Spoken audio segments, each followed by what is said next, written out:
Again, Home Secretary Shabana Mahmood is pretending to crack down on asylum seekers and refugees by introducing what the BBC calls the biggest change to the rules surrounding refugees in a generation.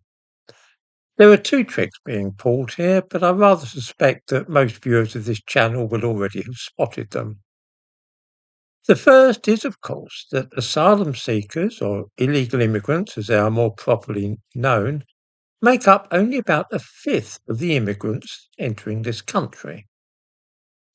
Even if we prevented any asylum seekers or refugees at all from coming to Britain, the population of this country would still have risen by over 160,000 in the last year.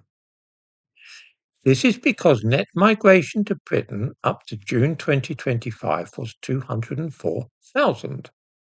Of these, 41,000 arrived in small boats. In other words, even if we prevented illegal immigration entirely and the Navy were authorised to shoot at the small boats, or we mined the English Channel or something of that sort, the population of this country would still have increased by the equivalent of the population of Oxford last year.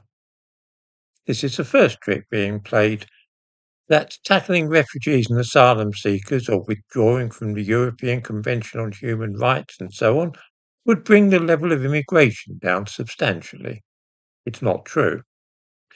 The second trick is every bit as easy to spot.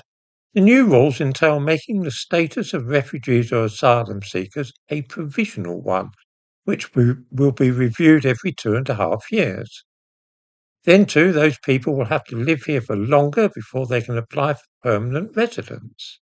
In the description to this video, I give a link to a piece on the BBC website which details the new restrictions. There's a lot of artificial fuss and anguish from left-wingers, the Green Party and so on over this. It's all no more than a puppet show designed to distract us from the real problem. Even if those new regulations were to be rigidly enforced, the courts will still be available for challenges and appeals, paid for out of our taxes, of course.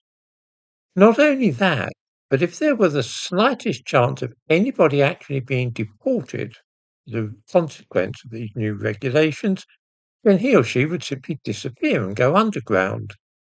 There are hundreds of thousands, probably millions of foreigners living in this country who technically have no rights to be here. There is no point at all in introducing supposedly tough new rules and regulations when to evade them, all that an immigrant needs to do is move without leaving a forwarding address. The refugees and asylum seekers in Britain all know this. So do all the overstayers, the overseas students who failed to return to their own country when their studying at a university here came to an end, and all the rest of them. Those new rules will not result in a single refugee leaving the country, not unless a new paramilitary body is set up and given the task of hunting down illegal immigrants and detaining them prior to their being deported. I noticed that the Home Secretary said nothing about anything of that kind. This is no more than a game to persuade us that something is being done, while hundreds of thousands of people still enter this country each year and never go home. Do not be deceived.